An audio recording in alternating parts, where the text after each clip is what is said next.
What's going on YouTube?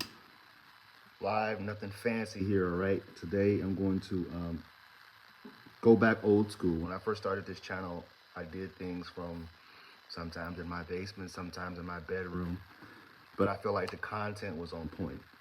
So I want to go ahead and go back to that settings. No, nothing fancy, nothing crazy, just the facts. And what I have here is actually my notebook. One of my clients recommended this. This notebook is it's like a little writing tablet. And in this tablet, I have something that I feel everyone should know about. And if you're looking for someone to have a long-term committed relationship with, this one quality is what you need out of that person, because it embodies pretty much everything. And I'm gonna go ahead and break down exactly what I feel this quality embodies, right? I posted something on my Instagram. If you're not following me on Instagram, it's I am Coach Court. And I just did that today, actually, asking what was the number one quality that people looked for in finding a long-term partner, and finding a person that they're essentially trying to spend the rest of their life with. So a lot of people talked about communication. A lot of people said communication. A lot of people said integrity. But I feel, before I get there, if you guys want my help personally, you can contact me through my website, www.fruitfulseeds with the Z at the end.com. We do one-on-one live sessions just like this. But I'm going to find where I put that note at, because I broke this down for you guys. So I'm doing all the legwork so you guys don't have to deal with it. If you can hear me, give me a thumbs up. If I want to make sure that this isn't, a bust like my live session that I had yesterday or the day before, where the audio was kind of janky. So give me a thumbs up. Let me know if you can hear me, or I'll reboot the live if I need to. So just let me know. I'll wait for that. So this thing is called the Remarkable. The Remarkable, and it's a cool little tablet. I was going through so many notebooks with my clients, and it was kind of a pain going back. Whenever someone booked a session, I had to go back and find where I put their notes at. But this thing has been pretty incredible in helping me out. All right, so this one quality, I'm gonna get to it right away. I'm not wasting anyone's time. This one quality I feel everyone needs to look for, and they actually have tests about this, right? There are tests that talk about, actually, I'm certified in this. So if you can find someone that has this quality right here, it's going to be very powerful as far as understanding if they're able to navigate different things in the future. Because one thing that I listened to on a podcast, they said this guy, I'm pretty sure he's like a world's best-selling author. He's a coach in emotional intelligence, and he asked his clients, what is the way that we're going to fix this?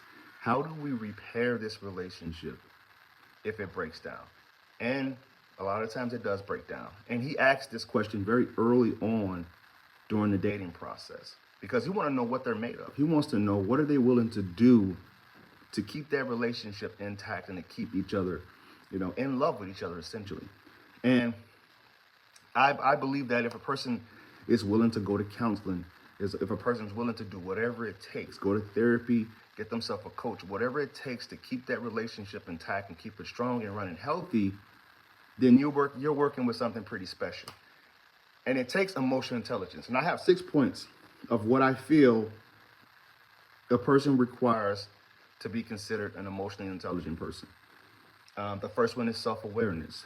What is self-awareness? Self-awareness is the ability to be able to look at themselves through another person's lens, right? So if you guys are having this is where a lot of things like accountability comes into play. Being able to apologize when they feel like they've done something wrong. So if a person is self-aware, which can include other things too. It can include spirituality. It can include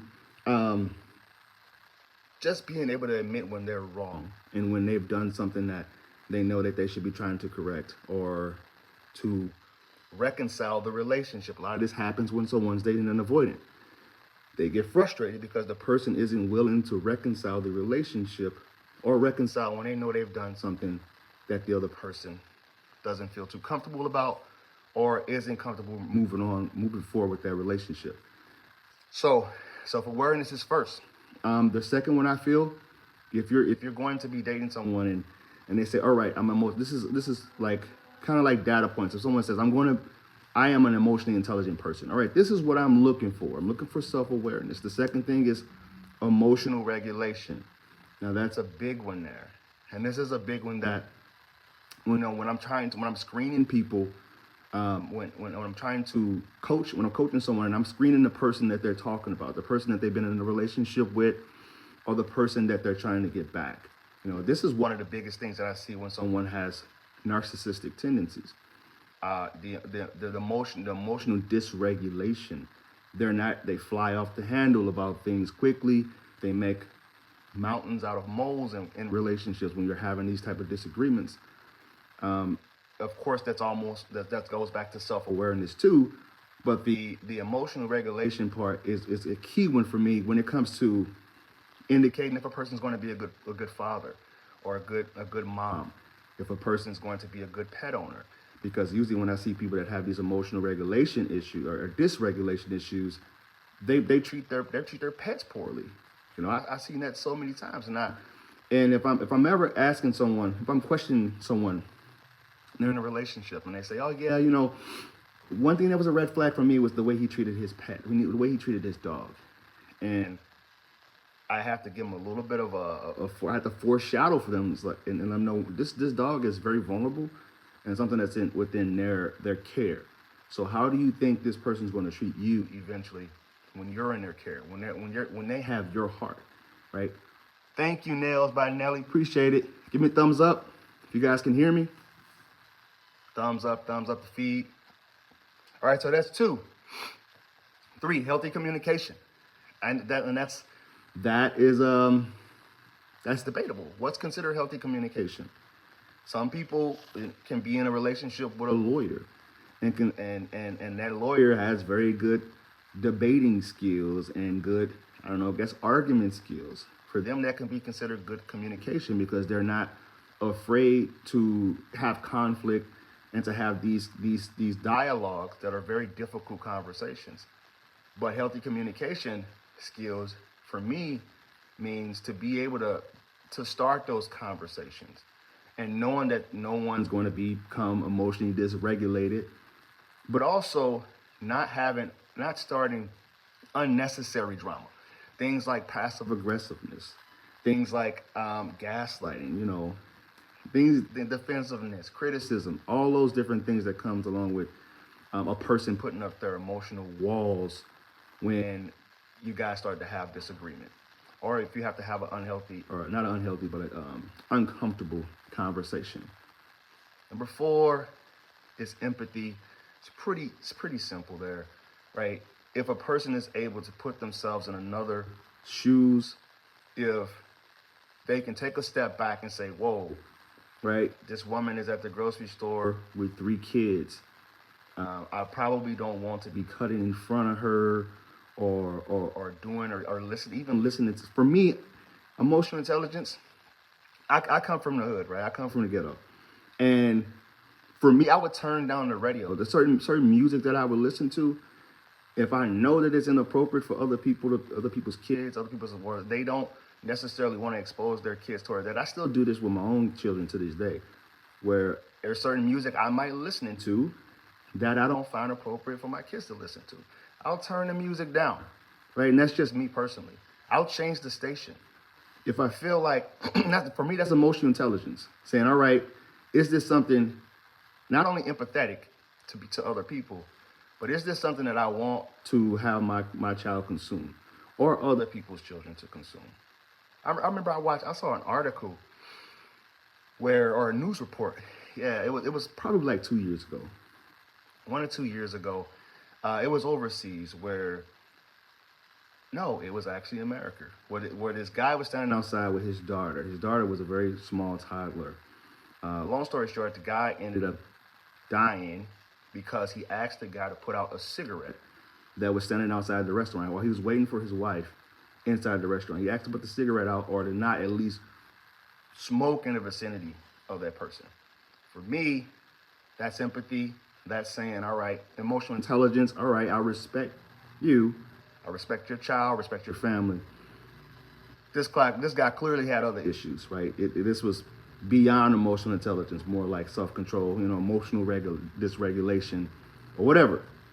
But that's an example of someone who's empathetic, who can put themselves in another person's shoes because they want to, not only, I'm huge on karma, bring back good karma upon themselves, but just move the needle a little bit and just being more compassionate, more empathetic for your fellow human being.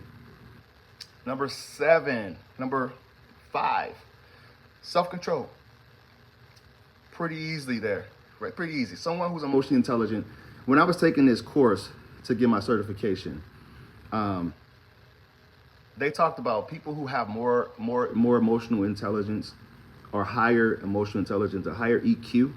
If you guys haven't read the book EQ 2.0, Emotional Intelligence 2.0, it's a good book to read.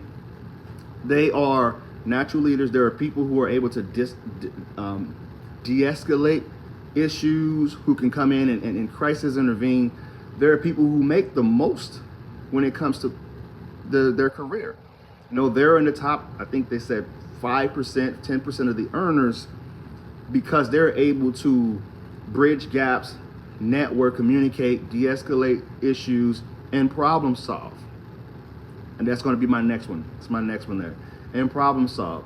So the self-control piece. I mean, a lot of times when I see people paired up with someone who has lack of emotional self-control, it's because they struggle with that themselves. And someone commented when I did this little questionnaire on my Instagram, they're looking for someone with the same amount of traumas that they have. So I'm like, wait a minute. So you're looking for a trauma bond essentially. And of course we went back and forth, had like a little bit of a laughter or whatever. But it's kind of like that. And if you're struggling with that yourself, you're probably okay with welcoming someone into your life that also struggles with that. But if you're looking for, I feel like you want to get on flights that's going to take you to your final destination. You don't want to get on these layover flights. If you know someone struggles with emotional self-control, self-regulation, self-control, then that's probably not someone that you want to, unless they're doing the work, right? Unless they're going to anger management or they're in therapy and they're actively working on themselves to strengthen that weakness in their life. So that's another one. And the last one is strong conflict resolution, which I mentioned before. Someone who's able to see where you're coming from. If you had an issue with them, or if there was, let's say there's a conflict at this Christmas dinner that you guys are with together, and their sister says something about, oh, what, this is the girl you've been talking about, or this is the guy, what happened to the last guy? Someone that can step in and say, hey, you know what, that was in the past, that was a person, out of respect for my person, it's not okay to bring that up. And honestly, that's another issue that people have, is being able to set appropriate boundaries and actually confronting family members, because I see a lot of relationships ruined because of the family members getting involved, kind of wedging in and actually causing more trauma and more drama in that relationship than it's necessary. So being able to say, you know what, advocate for your partner. It's not okay. There was this one lady that I coached. She was at a barbecue. She brought her significant other to the barbecue. This is strong emotional intelligence skills here. And they were basically being rude to the guy. They weren't really talking to him. He was isolated, in his defense, he didn't feel very welcomed. So I asked her, why was it that they weren't able to welcome him and he wasn't able to mingle with them in a healthy manner where he felt like he was at least having a good time? Well, after we did a little bit digging, she told me about those same family members were the ones that she would vent to when she was having issues with him. So whenever he came to the get together, they already had this little preconceived notion about who this person actually was. And what should have really happened was, is she should have talked to them before the event. Hey, look, I know what I said about so-and-so in the past, but moving forward, we're in a good space. Please make them feel welcome. You know, for me, that's high emotional intelligence skills there. That's a high EQ. Getting out ahead of the thing before it actually happens, right? Saying, you know what? I said some things when I was upset. I was feeling a certain type of way. I was venting, but he really is a good person. He's a good guy. I decided to continue to be with him. You know, so that sets a different stage for him when he comes walking into the gathering, right? So that's all I have for you guys today. 15 minutes of nothing, just potent content. I love all you guys for always being here, supporting the channel. And you know my saying, once you go be loved, you'll never have to find it. Namaste.